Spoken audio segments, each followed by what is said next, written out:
আল্লাহ তাআলা পাপীদেরকে, অপরাধী বান্দাদেরকে ডাকতেছেন, ওয়াসারিউ, দৌড়াও, ইলা মাগফিরাতিম মির রাব্বিকুম, তোমার রবের দরবার থেকে মাগফিরাতের সনদ নেওয়ার জন্য, মাগফিরাতের সার্টিফিকেট নেওয়ার জন্য, ক্ষমার সার্টিফিকেট নেওয়ার জন্য, ওয়া জান্নাতিন আরদুহাস সামাওয়াতু ওয়াল আরদ, এবং ওই জান্নাতের সার্টিফিকেট নেওয়ার জন্য, যে জান্নাতের আয়তন, যে জান্নাতের বিশালতা, আসমান যত বড়, জমিন যত বড়, এক একটা জান্নাত এক একজন বান্দার জন্য আল্লাহ তত বড় করে বানায় রাখছেন।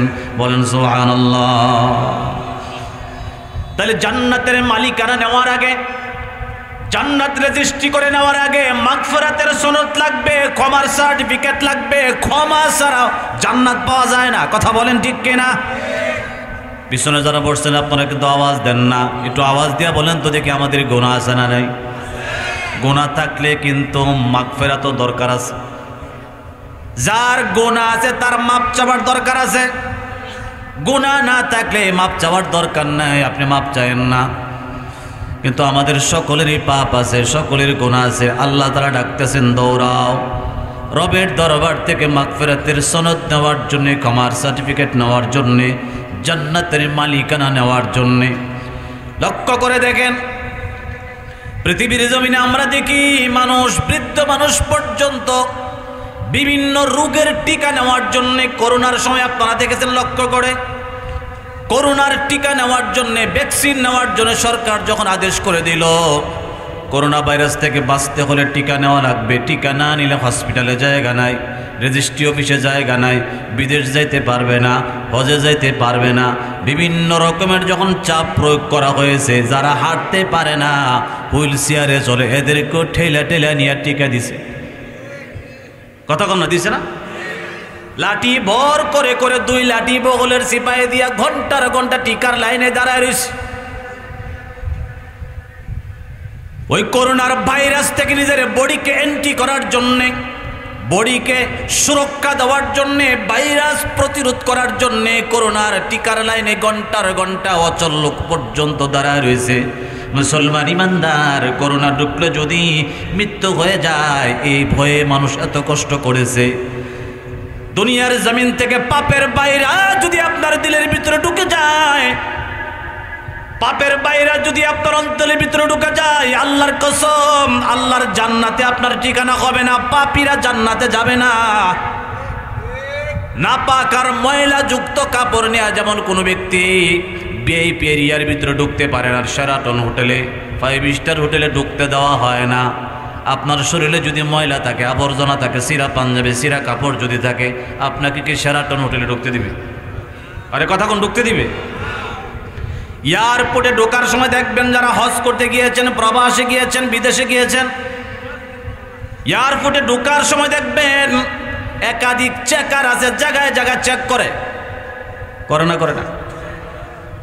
পুলিশের হাতে এমন একটা যন্ত্র আছে যেটা চেক করার সময় যদি আপনার কাছে ছুরি থাকে, গাঞ্জা থাকে, ইয়াবা থাকে, চোরাই মাল থাকে, তো ওই বাতি জ্বলে ওঠে, আওয়াজ দিয়ে দিয়ে আপনার সঙ্গে অবৈধ জিনিস আছে, ধরা পড়ে যাবেন। আল্লাহর জান্নাত হলো সবচাইতে দামি ঠিকানা। আল্লাহর জান্নাত হলো সবচাইতে ভিভিআইপি। এত দামি করে আল্লাহ জান্নাত বানাইছেন, জান্নাতের চাইতে দামি আর কোনো কিছু আল্লাহ বানানি নাই। কথা বলেন ঠিক কিনা? ঠিক না? ওই জান্নাতে আপনি যেতে চান, কি বলেন? আমরা জান্নাতে যাইতে চাই কিনা চাই না? সকলে আওয়াজ দিয়ে বলেন না, জান্নাতে যাইতে চাই কিনা চাই না? জান্নাতে যাওয়ার মাঝখানে বাধা হলো একমাত্র পাপ, আর এই পাপ করাই হলো শয়তান। ঠিক না? ঠিক না? একমাত্র শয়তান হলো পাপের আবিষ্কারক। আপনাকে আমাকে দিয়ে পাপ করে, হাতের দ্বারা পাপ হয়, চোখের দ্বারা পাপ হয়, মুখের দ্বারা পাপ হয়, অঙ্গ প্রত্যঙ্গের দ্বারা পাপ হয়, এগুলো শয়তান করায়। শয়তান ড্রাইভিং করে, অন্তরের ভিতরে বসে বসে বান্দার দিয়া পাপ করায়, বান্দার অন্তরটাকে আয়ত্ত করে নিয়ে যায়, আর তার দ্বারা পাপ করাতে করাতে তাকে জাহান্নামের বাসিন্দা বানায়। শয়তান হবে জাহান্নামীর, সমস্ত জাহান্নামীদের আমির, প্রধান। আর যারা জাহান্নামে যাবে এরা হলো শয়তানের চেলা। এজন্য শয়তান তার ভক্তবৃন্দ বাড়ানোর জন্য পাপের দরবার গরম করেছে। এমন কোনো জায়গা নাই যেখানে পাপ নাই। হাটে ঘাটে মাঠে বিদ্যালয়ে বাজারে সব জায়গায় পাপের বাজার গরম। শয়তান কয় আমার রাজত্ব চলবে দুনিয়াতে, আমি সব জায়গায় পাপের বাজার গরম করব, আমার পাপ থেকে ভালো মানুষ পর্যন্ত বাঁচা মুশকিল। যেমন একটা দৃষ্টান্ত দিলে বুঝবেন। আপনাদের যে নদী পার হয়ে আসলাম, নদীতে মাছ ধরার জন্য জেলেরা কখনো কখনো শর্ট ব্যবহার করে, কারেন্টের শর্ট করে না করে না? কয়া জাল আছে, ময়া জাল আছে, কারেন্টের জাল আছে, গরান জাল আছে, ম্যাজিক ছাই আছে, আছে না নাই? মাছ তুই বাঁচবি কেমনে? হাজার রকম ফাঁদ জায়গায় জায়গায় সেটিং করা আছে, যে দিক দিয়া যাবে সেদিক দিয়ে ধরবো। শয়তানকে জায়গায় জায়গায় আমি এমন ফাঁদ পাইতা দিলাম, আল্লাহর একটা বান্দারও জান্নাতে যাইতে দিব না, আমি দইরা দইরা জাহান্নামে নিয়ে যাবো। নাউযুবিল্লাহ। সব জায়গায় শয়তানের ফাঁদ, চতুর্দিকে শয়তানের ফাঁদ। মানুষ জান্নাতে যাবে কিভাবে? বড় মুশকিল। আল্লাহ একটা রাস্তা খুলে রাখছে, একটা রাস্তা। আল্লাহু আকবার জোরে বলেন। কয়টা রাস্তা? একটা রাস্তা, সহজ। শয়তান 100 বছর পর্যন্ত আপনাকে আমাকে দিয়ে পাপ করালো। 70 বছর পর্যন্ত আপনি পাপী, পাপ করতে করতে করতে করতে করতে করতে জাহান্নামের একেবারে জাহান্নামের দ্বার প্রান্তে চলে গেলেন। জীবনের শেষ কালিগে চোখের পানি ছেড়ে আপনি যদি রবের দরবারে আত্মসমর্পণ করেন, মাপ চান, আল্লাহ পাকের কাছে খাটি দিলে তওবা করেন, আল্লাহ 70 বছরের জিন্দেগীর সমস্ত গুনাহগুলো সেকেন্ডের ভিতরে মাফ করে দিবেন। বলেন সুবহানাল্লাহ। এমন ক্ষমা করার শক্তি আমার আল্লাহর আছে না নাই? আরো জোরে বলেন, আছে না নাই? বুঝতে কি কষ্ট হইতেছে? ভাইরা আমার, বন্ধুরা আমার, রব্বি কারীম আপনাকে আমাকে মাফ করবেন বিদায় বারবার করে ডাকতেছেন, এ বান্দা আমি আল্লাহর দরবারে ফিরে আসো, আমার কাছে তওবা করো, আত্মসমর্পণ করো, মাগফিরাতের সনদ নিয়ে নাও, আমি আল্লাহ তোমার জিন্দেগীর গুনাহ মাফ করে দিব। আল্লাহ ডাকতেছেন। সুতরাং আপনাকে আমাকে রবের দরবারে আত্মসমর্পণ করা লাগবে। হাদিস শরীফের ভিতরে আসছে, কুল্লু বনি আদম খাত্তাউন খায়রুল খাত্তাইনা আত-তাওয়াবুন। সমস্ত আদমের সন্তানেরাই পাপিষ্ঠ গুনাহগার। আপনি যে জামা পরে আজকে ওয়াজে আসছেন, যত দামি আর যত সুন্দর জামা পরে আপনি ওয়াজে আসেন না কেন, এই জামাটা আসার দ্বারা আর যাওয়ার দ্বারা 3 দিন 4 দিন ব্যবহার করলে জামার মধ্যে ময়লা লাগে, ইচ্ছা করে না অনিচ্ছাতেও ময়লা লেগে যায়, লাগে কিনা লাগে না? কাপড়ে ময়লা লাগাটা স্বাভাবিক, ময়লা লাগতেই পারে, তবে ময়লাটা না ধোয়াটা অস্বাভাবিক।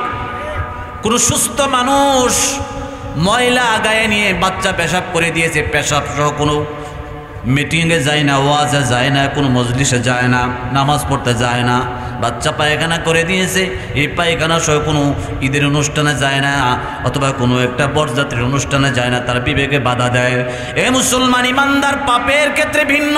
আমরা প্রত্যেক দিন পাপ করি, সপ্তাহবর্তী পাপ করি, মাসবর্তী পাপ করি, কিন্তু পাপগুলো মোচন করার দরকার, গুনাহগুলো পরিষ্কার করার দরকার। এক্ষেত্রে একেবারে আমরা উদাসীন, কোনো গুরুত্বই নাই। কথা বলেন ঠিক কিনা? ইন্নাল্লাহা ইউহিব্বুত তাওয়াবিনা ওয়া ইউহিব্বুল মুতাতাহহিরিন। কুরআনুল কারীমে আল্লাহ তাআলা বলেন, নিশ্চয় আল্লাহ তাআলা ইউহিব্বুত তাওয়াবিন ওয়া ইউহিব্বুল মুতাতাহহিরিন। এখানে 2টা পরিষ্কারের কথা, 2টা পবিত্রতার কথা আল্লাহ বলেছেন। একটা হলো ভিতর পরিষ্কার, আর একটা হলো বাহির পরিষ্কার। আয়াতের ভিতরে আল্লাহ ভিতর পরিষ্কারের কথা আগে বলছেন, পাপ পরিষ্কারের কথা আগে বলছেন, আর ওযু গোসল পবিত্রতার কথা আল্লাহ পরে বলছেন। আমরা প্রত্যেক দিন ওযু করি, প্রত্যেক দিন গোসল করি, বাহ্যিক পরিষ্কার প্রত্যেক দিন করি, বছরে একদিন অন্তরাত্মা কলিজারে পরিষ্কার করি না, গুনাহগুলো তওবা করে সাফ করি না। কথা বলেন ঠিক কিনা? ভিতর পরিষ্কারের খবরই নাই।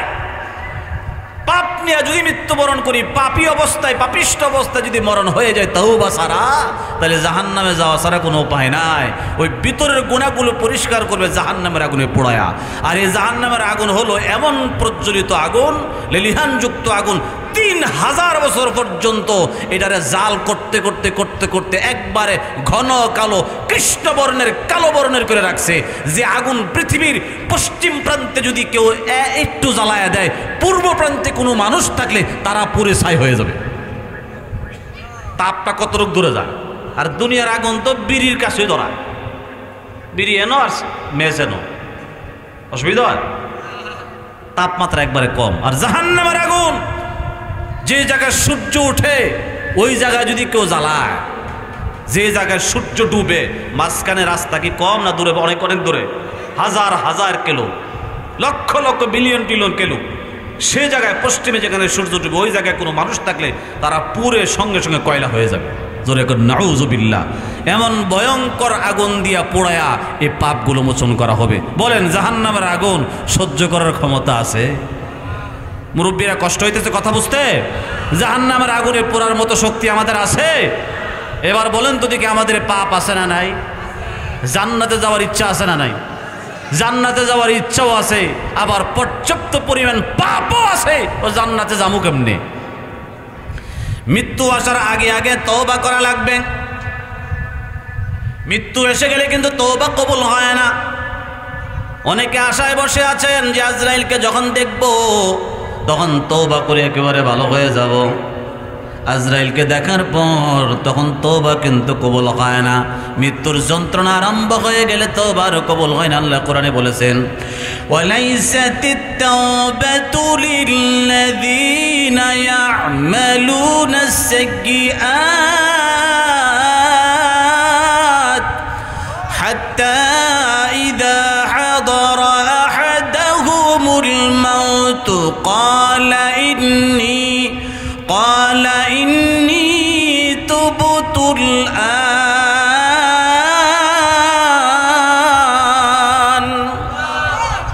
কোরআনুল কারীমে আল্লাহ বলেন, লাইসাতিত তাওবা, এমন ব্যক্তির কোনো তওবা নাই, লিল্লাযীনা ইয়া'মালুনাস সাইয়্যাত, জিন্দেগি ভর শুধু পাপ করেছে, অন্যায় করেছে। হাত্তা ইযা হাদারা আহাদাহুমুল মাউত, তাদের কারো কাছে, পাপিষ্ঠদের কারো কাছে যখন আজরাইল হাজির হয়ে যায়, ক্বালা ইন্নী তুবতুল আন, আল্লাহ আমি এই মুহূর্তে তওবা করলাম, আমারে মাফ করে দাও। আল্লাহ বলেন, এমন বান্দার তওবা আমি আল্লাহ কবুল করি না। কথা বলেন ঠিক কিনা? ফেরাউন আজরাইলকে দেখার পরে, মৃত্যু দেখার পরে তওবা করছিল, আমানতু বিরব্বি মূসা ওয়া হারুন, মূসা নবীর আল্লাহ, হারুন আলাইহিস সালামের আল্লাহর উপরে আমি এই মুহূর্তে ঈমান আনলাম। বলেন, ঈমান কি কাজে লাগছে? ঈমান আল্লাহ কবুল করছে, নিছে, তার তওবা কবুল হয়েছে। তওবা দুই ধরনের, একটা হলো কাফেরের তওবা আর একটা হলো মুমিনের তওবা। কাফেরের তওবা হইল সে কুফরি ছাইরা ঈমান গ্রহণ করবে, মুমিনের তওবা হলো সে পাপ ছাইরা নেক শুরু করব। আমাদের তওবা কোনটা? পাপ ছাইরা নেক শুরু করা। এই তওবার জন্য সবচেয়ে জরুরি হলো 3টা শর্ত। আওয়াজ দিয়ে বলেন, কয়টা শর্ত? আমাদের গ্রামগঞ্জের অনেক মানুষ জানে না তওবা কিভাবে করতে হয়। অনেক সময় মনে করে শুধু আস্তাগফিরুল্লাহ পড়লাম আর আমার তওবা হয়ে গেছে। গ্রামগঞ্জে কিছু কিছু মানুষকে এমন আমি নিজের চোখে দেখেছি, সারা জীবন ভর অন্যায় অপরাধ করেছে, শেষ বয়সও তওবা ঠিক মতো করে নাই। যখন একবারে যায় জবান বন্ধ হয়ে গেছে, কথা বলতে পারে না। আঙ্গুরের রস চিপা জিহ্বার মধ্যে দিলে কিছু বাইরে পড়ে, কিছু ভিতরে যায়, গিলার মতো শক্তি নাই। আছে না মুমূর্ষ রোগী? চামচ দিয়ে একটু দুধ দিলে কিছু বাইরে পড়ে, কিছু ভিতরে যায়। মেয়েটা বাবার কাছে বসে বলে, আব্বা আমি আইছি, খবর নাই। বড় পোলা ডাক দিয়ে, আব্বা আমি চাকরি থেকে আসছি, আপনাকে দেখার জন্য খবর নাই। চাচা আপনি কেমন আছেন? বাতিজা ডাক দিয়ে, কোনো খবর নাই। কারো ডাকের কোনো খবর নাই, একেবারে মুমূর্ষ, জবান বন্ধ, যেটাকে গ্রামের ভাষায় জব বন্ধ কয়। কি বন্ধ কয়? জবান একেবারে বন্ধ হয়ে গেছে। এমন টাইমে একটা ফোলা দৌড়া ইমাম সাহেবকে গিয়া বলে, হুজুর চলেন, আব্বাই তো জায়গা, একটু তওবাটা পড়ায় দিয়া যান। আনে না, আনে না, আরে কথা কোন, আনে না, আনে না। দৌড়ায় গিয়ে ইমাম সাহেবকে ডাক দিছি, ইমাম সাহেবকে অবস্থা কি, অবস্থা খুব খারাপ, কোনো কথাবার্তা কয় না, কাউকে চিনিও না, ডাক দিলে উত্তরা দেয় না। ইমাম সাহেবকে কি তো বড় ফরাম, আমি তো বড় কি ফরাম, কারে ফরাম? আপনারা ডাক দিলে উত্তর দেয় না, আপনাদেরকে চিনে না, কাউরে চিনেও না, হিতাহিত জ্ঞানও নাই, চেঞ্জলেস। এই টাইমে ইমাম সাহেব যদি না যায়, ইমাম সাহেবের প্রতি সারা জীবনের ক্ষোভ জারবে।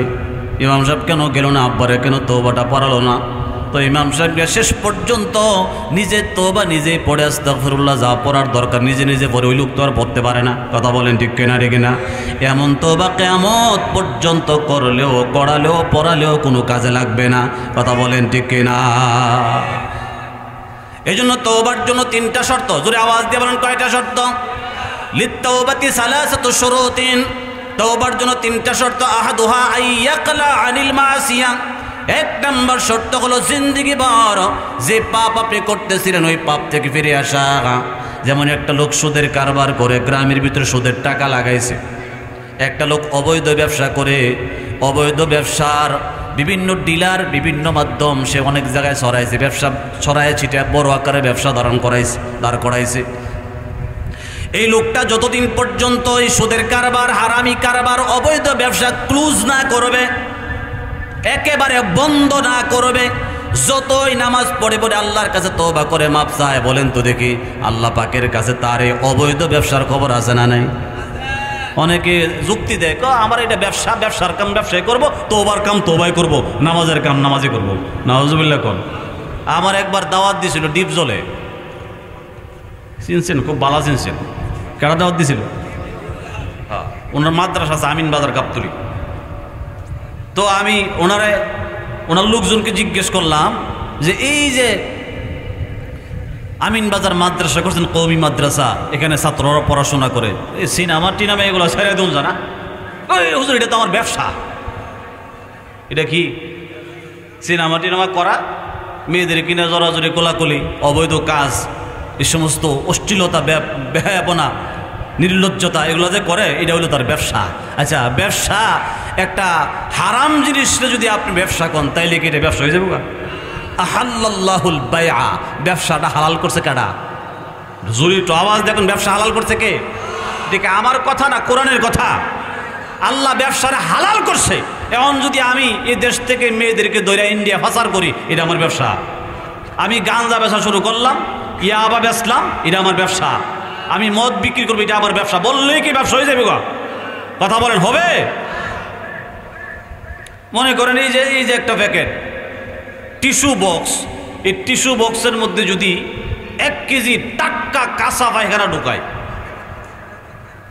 টাটকা কাঁচা পায়খানা ঢুকায়া উপরে উপহারের কাগজ লাগায়া এন সুন্দর করে বাংলায় লিখে দে ইরানি হালুয়া। কি হালুয়া?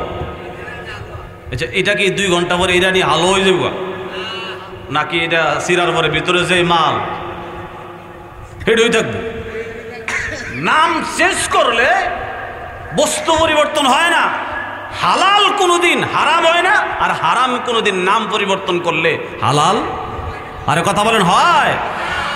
তাইলে তওবার জন্য 1 নাম্বার শর্ত হলো আর রুজুউ আনিল মাসিয়া। আপনি আমি যে পাপ করতেছিলাম, যে অন্যায় করতেছিলাম, যে অপরাধে লিপ্ত আছে, সে পাপ থেকে ফিরে আসা। যতক্ষণ পর্যন্ত আপনি সেগুলো ধুয়ে মুছে পরিষ্কার না হয়ে আসবেন, ততক্ষণ পর্যন্ত কখনোই আপনার তওবা আল্লাহ পর্যন্ত কবুল হবে না। মনে করেন আপনাদের আশপাশে তো আছে মাঝের চর, আছে না নাই? দূরে না কাছে? এবং মাঝের চরের মতো কোনো একটা গ্রাম, চতুর্দিকে পানি আর পানি, থই থই করে। ঢাকা শহর থেকে এক লোক বেড়াইতে গেল ওই চর এলাকায়, যে চর 12 মাসে পানি থাকে, নদীর এলাকা, তারা উন্নত মানের বাড়িঘর করে না, বাথরুম করে না, টাইলস করে না, মোজাইক করে না, কারণ যে কোনো সময় ভাঙনে ভেঙে নিয়ে যেতে পারে, এই জন্য তারা মোটামুটি জীবনযাপন করে। ঢাকা শহর থেকে যখন বর্ষাকালে বেড়াতে গেল গ্রামে, যাওয়ার পর ইচ্ছা মতো গরুর গোস্ত, খাসির গোস্ত, মুরগির গোস্ত, দধি, মিষ্টি, ভালো মন্দ, মাছ টাছ ভালো মতো খাইলো। ইচ্ছা মতে খাওয়ার পরে, খাওয়ার সিস্টেম তো বুঝুনি, খাইলে তো আর 24 ঘন্টা আর 2-4 দিন পেটের ভিতরে আর কোনো পাও নাই। যেহেতু দামি খাবারটা খাইছি, এটা আর ফালাইতাম না, বরছি হই। কি ওরা আর কোনো ভাব আছে? কি কুদরত দেখেন পৃথিবীতে। আপনি যত দামি খাবারই খান, পাদউলিয়ান নাস ফিদ দুনিয়া বিআরবাতিন আকলিন শুরবিন মালবুসিন ওয়া মানকুহিন ওয়া গায়াতুল কুল্লিন ফাকরাত ফীহি ইলা রাউসিন ওয়া বাউলিন ওয়া মাফজুহিন ওয়া মাতরুক। চার জিনিসের জন্য দুনিয়া পাগল, রেজাল্ট খুব খারাপ। এক নাম্বার খাওয়ানোর লেগে পাগল। আজকে সারাদিন যা খাইছেন আগামীকাল কিটা বাড়িতো না, ও কথা কন না, বাড়িতো না বাইরে হবার পরে কি এটার আর কোনো ভাব আছে? যে দামি দামি জিনিসগুলো খাইলাম রে, এটা ফুটলাম না ফ্রিজে বর ফালাই কেমনে, কোনো ভাব আছে এটার আর কোনো ভাব? কথা মনে রাখেন, মাঝের স্বর মনে আছে কথা? আপনার মাঝের স্বর আর কি কোনো এক গ্রামে আবার মাঝের স্বরের লোকেরা শুনলে বেজার হইব। চরণ চলে বেড়াতে গেল ঢাকা শহর থেকে, মোটা তাজা স্বাস্থ্যবান লোক ইচ্ছা মতে খাইল। কয়েক ঘন্টা পরে যখন তার নিম্ন চাপ দেখা দিল, কোন চাপ বুঝেননি? কোন চাপ? আকাশের নিম্ন চাপ, ওনার নিজের নিম্ন চাপ দেখা দেওয়ার পরে, অর্থাৎ যখন বাথরুমে চাপ পড়লো, এখন উনি হাই কমোড খুঁজে। কোন কমোড? উষাটা আর কি, যেটা বই আসান্তের ট্যাঙ্ক ঝোলায় যেটা ডেলিভারি দেয়, এটা খুঁজতেছে।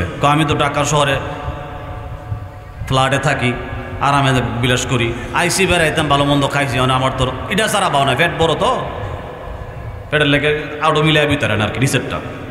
হাই কমোড তো দূরের কথা, লো কমোডও নাই। আপনি আছেন সৌরভ বেড়াইতেন সারা বছর মানিতে, আমরা বন্যা 22 জায়গা তো কেমনে কি করুন? ওই যে মেট গাছের উপরে আল সালা দিয়া বাথরুম, সালাদা গাছায় বান্ধে তিরছি, পাঁচটার হাকুদা যান আসো না, এমন কিছু গ্রাম এই বাস দাবায়া এটার দিকে উঠেন, ওইটা তো সম্ভব না। সম্ভব না হইলে তো কাপড় চাপড় নষ্ট করেন, কইলে যাবিল রে। শেষ পর্যন্ত যাই ওই সিঁড়ি টিড়ি দেয়া বাসের সাকুদা বা এটা ওই গিয়া যেই বইতে রয়েছে ব্যাঙ্গা ভরে গেছে। আচ্ছা বরাবর নিচে বললে কি নিচে আসে না মাল 2-4 বছরের মালের ভিতরে ডুববে থাকা। আচ্ছা কোন এই যে লোকটা ডুবলো, ওইখানে রাইখা যদি বালতিতে পানি দেয় যে দুয়েলাম ওখানে রাখ কই দুইব না আর বরব, ময়লা থাকা ময়লা দুনজা না ওই টাউন লাগে। কথা কি বুঝতেছেন আমার? ওই ময়লা থেকে তাকে ক্লিন করতে হলে, পরিষ্কার করতে হলে, সাফ করতে হলে সেখান থেকে তারে উঠিয়ে আনতে হবে, দূর থেকে রশি দিতে হবে, ধরলে টাইনা শেষরায়া সেখান থেকে উঠায় নিরাপদ জায়গায় নিয়ে খেরকুটা দিয়ে পরিষ্কার করে, তেনাতুনা দিয়ে পরিষ্কার করে, সাফ সুতরা করে, এরপরে সাবান দিয়ে গোসল দিলে পরিষ্কার হওয়া সম্ভব। কথা বলেন ঠিক কিনা? ঠিক না?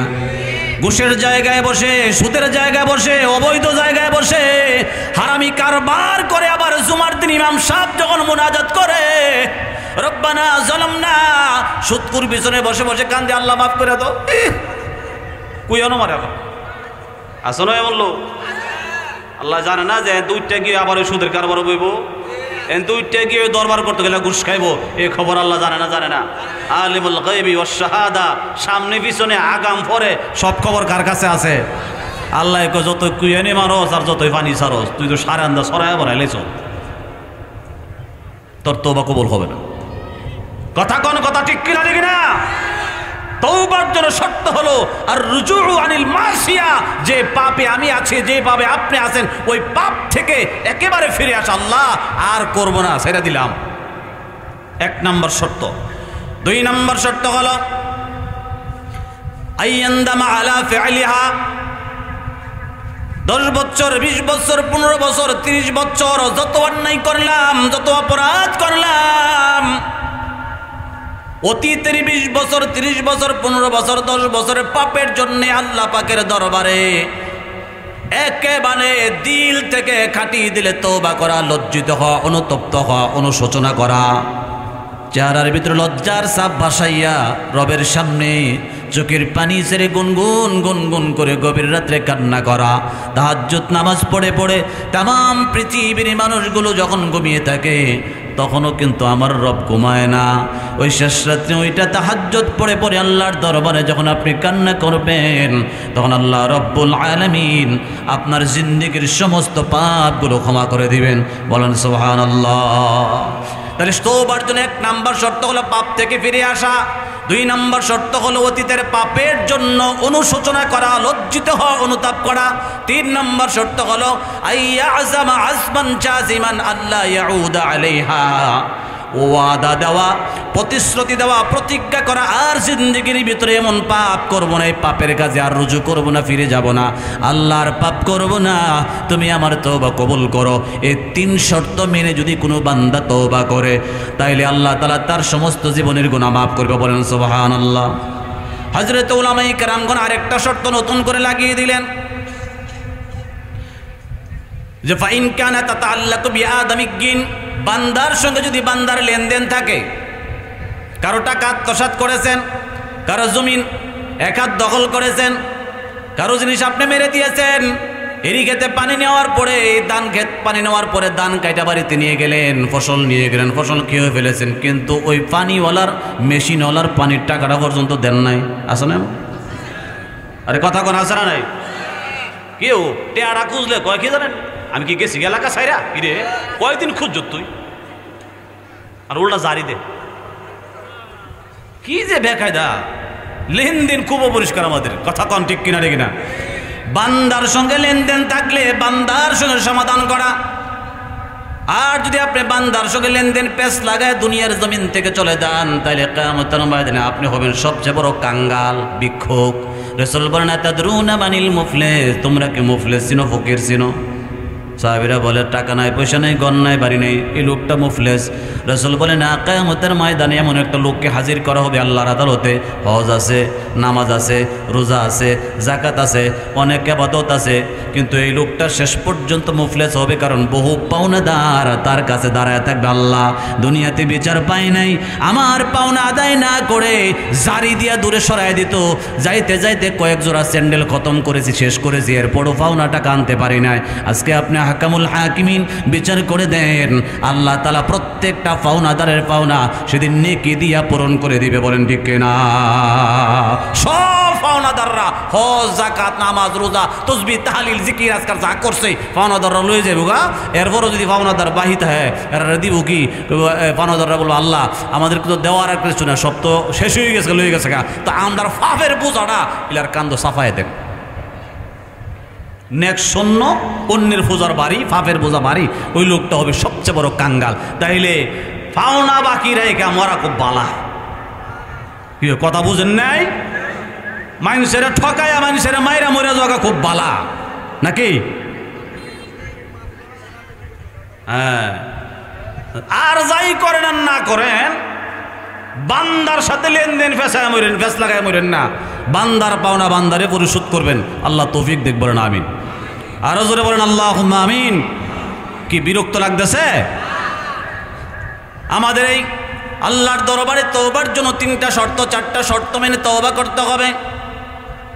যদি আপনি খাঁটি দিলে তওবা করেন আল্লাহ মাফ করবেন, এটা আল্লাহ পাকের প্রতিশ্রুতি। আল্লাহ কোরআনে বহু জায়গায় আয়াত নাযিল করেছেন, والذين إذا فعلوا فاحشة أو ظلموا أنفسهم ذكروا الله فاستغفروا لذنوبهم ومن يغفر الذنوب إلا الله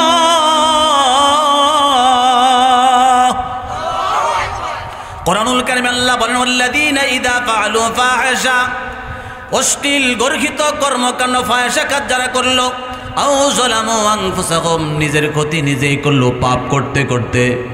পাপ করার দ্বারা তো যে পাপ করে তার ক্ষতি হয়, অন্যের ক্ষতি হয় না। আপনি পাপ করলে আপনার ক্ষতি, আপনার কবর অন্ধকার। আপনি নিজের পায়ে নিজে কোড়াল মারলেন, আমি পাপ করলে আমি নিজের পায়ে নিজে কোড়াল মারলাম। কথা বলেন ঠিক কিনা? আল্লাহ বলেন যালামু আনফুসাহুম, নিজের ক্ষতি নিজে করলো। যাকারুল্লাহ, আল্লাহ পাকের শরণ হওয়ার পর ফাস্তাগফিরু লিযুনুবিহিম, ইস্তিগফার করলো, আত্মসমর্পণ করলো, মাপ চাইলো নিজের গুনাহের জন্যে। আল্লাহ বলেন বান্দারে ওয়ামাই ইয়াগফিরুদ যুনুবা ইল্লাল্লাহ, আমি আল্লাহ ছাড়া তোমার জিন্দেগির গুনাহ মাফ করার মতো কে আছে? বলেন তো আল্লাহ ছাড়া গুনাহ মাফ করার মতো কে আর কেউ আছে? আমাদের গুনাহ মাফ করার মতো একমাত্র হক এবং ক্ষমতা কার? আরো জোরে চিল্লায়ে বলেন কার? সে আল্লাহর পক্ষ থেকে বলা হয়েছে, রাসূল বলেছেন ইন্নাল্লাহা কাতাবা কিতাবান ক্বাবলা আন ইয়াখলুকাল খালকা ইন্না রাহমাতি সাবাকাত গযবি ফাহুয়া মাকতুবুন ইনদাহু ফাওকাল আরশ। আল্লাহ আসমানকে বানাই নাই, জমিনকে বানাই নাই, আরশ কলম কোনো কিছু আল্লাহ বানাই নাই। কোনো কিছু না বানাবার আগে আল্লাহ তাআলা আরশের উপরে একটা সাইনবোর্ড লিখে দিয়েছেন। মাখলুকাতকে বানাইবার পূর্বে আল্লাহ তাআলা ছোট্ট একটা সাইনবোর্ড লিখেছেন। ওই সাইনবোর্ডের ভিতরে আল্লাহ তাআলা লিখে দিয়েছেন ইন্নাল্লাহা কাতাবা কিতাবান ক্বাবলা আন ইয়াখলুকাল খালকা। तमाम মাখলুকাতকে বানাইবার পূর্বে জমি কেনার পরে যেমন সাইনবোর্ড লাগায় দেয়, লাগায় না, বাইনা সূত্রে মালিক অমুক, ক্রয় সূত্রে মালিক অমুক, আল্লাহ তাআলা আরশে আজিমের উপর একটা সাইনবোর্ড লিখলেন। ওই সাইনবোর্ডের ভিতরে লেখা আছে ইন্না রাহমাতি সাবাকাত গযবি।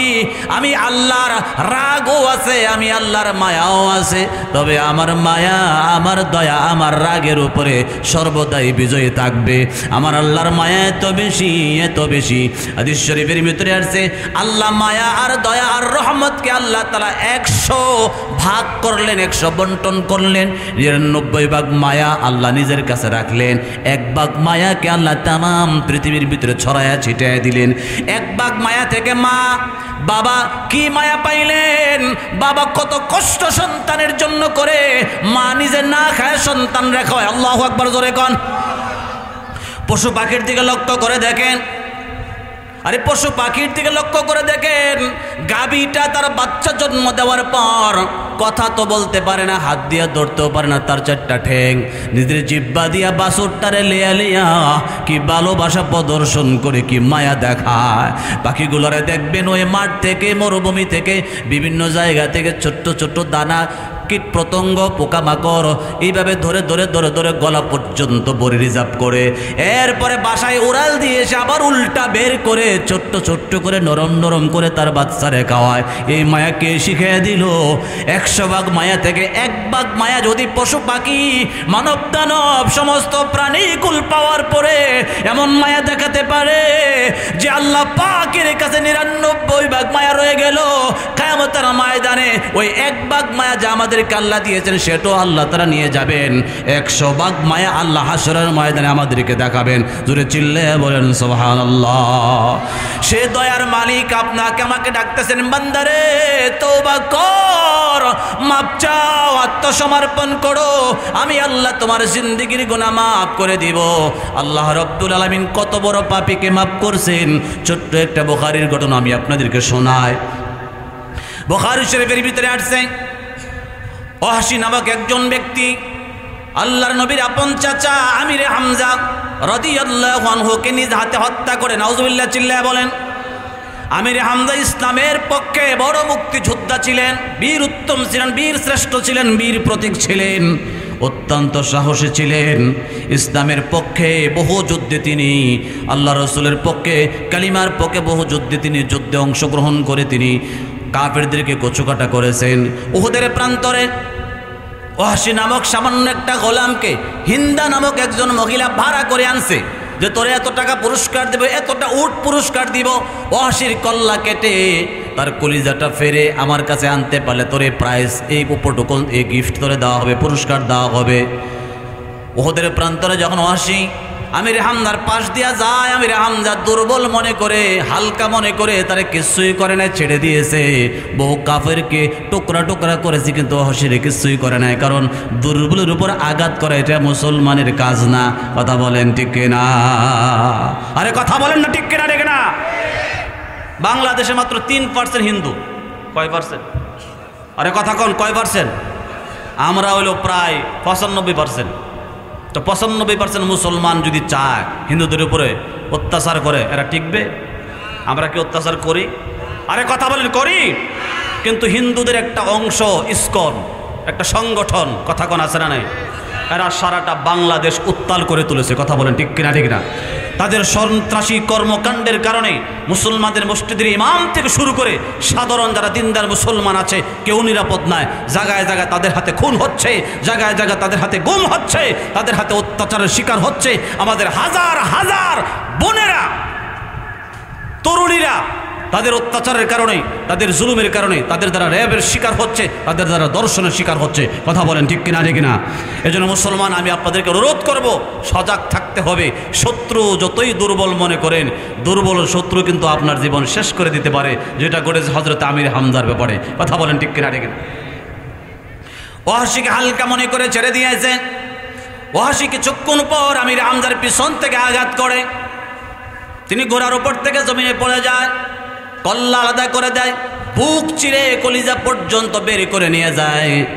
এ ওয়াহশী পরবর্তীতে, আমি মূল ঘটনা বলা উদ্দেশ্য তওবার বিষয়টা, ওয়াহশী কিছুদিন পরে আল্লাহ রসুলের কাছে চিঠি লেখেন, ওগো আল্লাহর নবী, আল্লাহ রসুল এই ঘটনার পরে অনেক কান্না করেছেন, জীবনে এত কান্না কোনোদিন করে নাই। নিজের আপন চাচাকে টুকরা টুকরা করেছে, কলিজার টুকরা করেছে, কান কেটে ফেলেছে, নাক কেটে ফেলেছে, মুসলা বানিয়ে দিয়েছে, বিকৃত করে দিয়েছে চেহারাকে। এমন নির্মমভাবে ওয়াহশী আমির হামজা রাদিয়াল্লাহু আনহুকে এমন নির্মমভাবে শহীদ করেছে। আল্লাহ রসুলের কাছে খবর পৌঁছানোর পর আল্লাহ নবী অনেক কান্না করেছেন।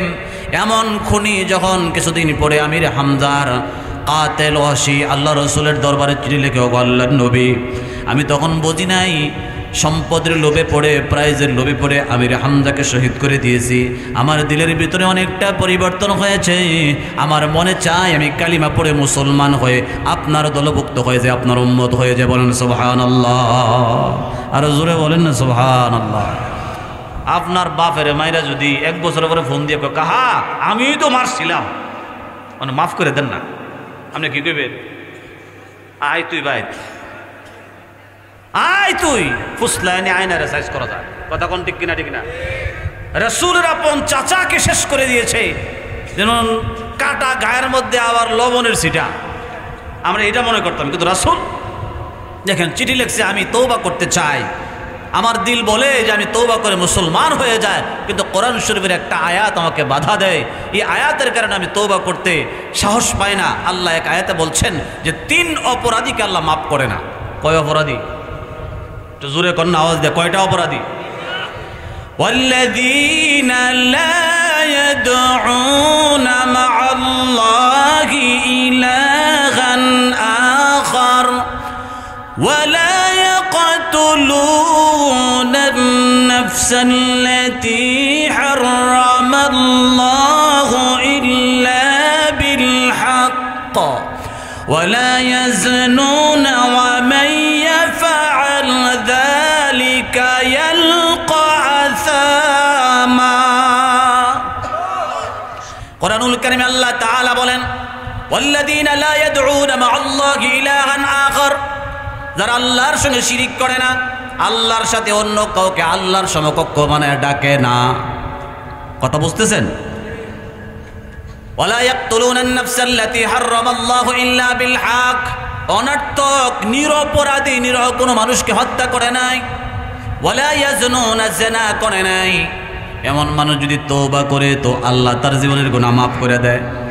আর যদি 3টা অপরাধ কারো আমল নামায় থাকে, ইয়ালকা আসামা, সে তার পাপের প্রায়শ্চিত্ত খেসারত শাস্তি ভোগ করবে।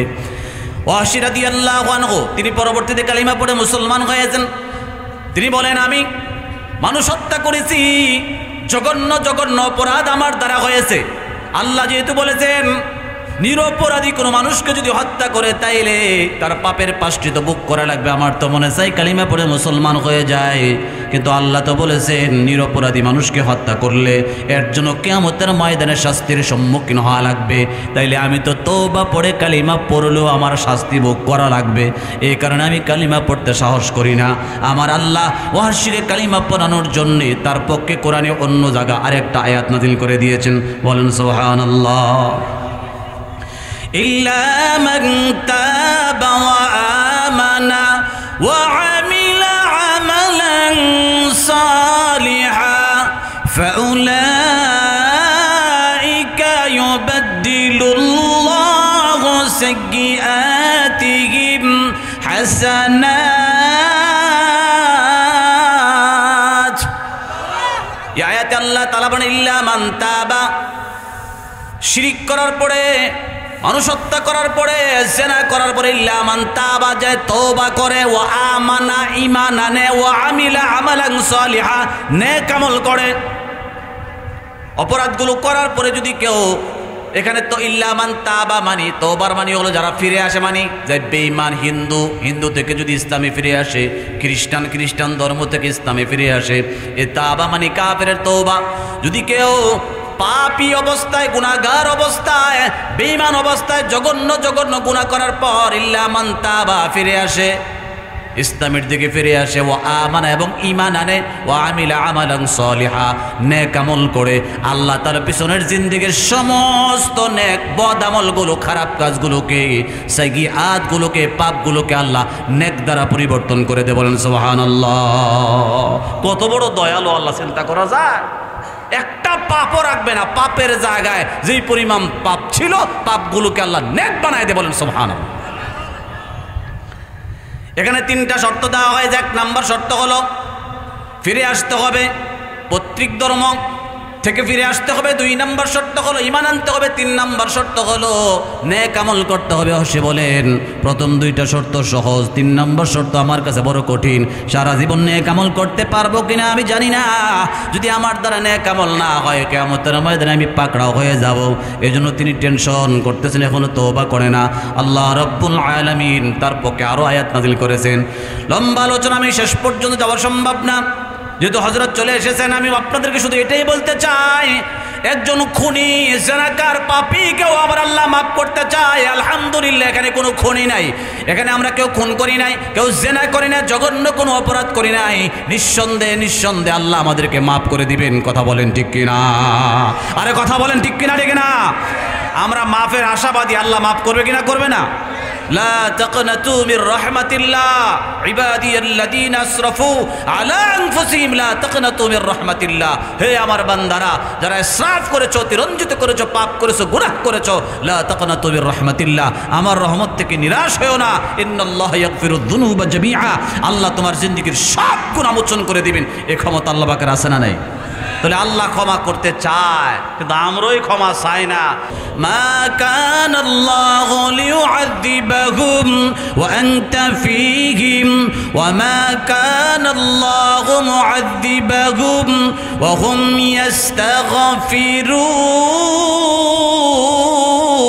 ইস্তাগফিরুন। ওগো রাসূল, যতক্ষণ পর্যন্ত আপনি আপনার উম্মতের মাঝে থাকবেন, ততক্ষণ আমি আল্লাহ গজব দিয়ে আপনার উম্মতকে ধ্বংস করব না। আপনি যখন দুনিয়াতে থাকবেন না, আর এরা খালি আকাম করতেই থাকবে, পাপ করতেই থাকবে, তখন আমার গজব থেকে বাঁচতে হলে তাদেরকে ইস্তিগফার, মাপ চাওয়াটা চালু রাখতে হবে। দিনে পাপ করছেন, রাতে মাপ চান, রাতে পাপ করছেন, দিনে মাপ চান। এভাবে মাপ চাওয়া চালু থাকলে আল্লাহর রহমত নাজিল হতে থাকে। কথা বলেন ঠিক কিনা? ঠিক না? শান্তি পাওয়া যায়। আমাদের পাপ হয়, মাপ চাওয়া হয় না, পাপ ব্যাপক হারে হয়ে গেছে। আল্লাহ আমাদেরকে মাপ চাওয়ার তৌফিক দেখ, বেশি বেশি তওবা চালু রাখার তৌফিক দেখ। সকলে বলেন আমিন।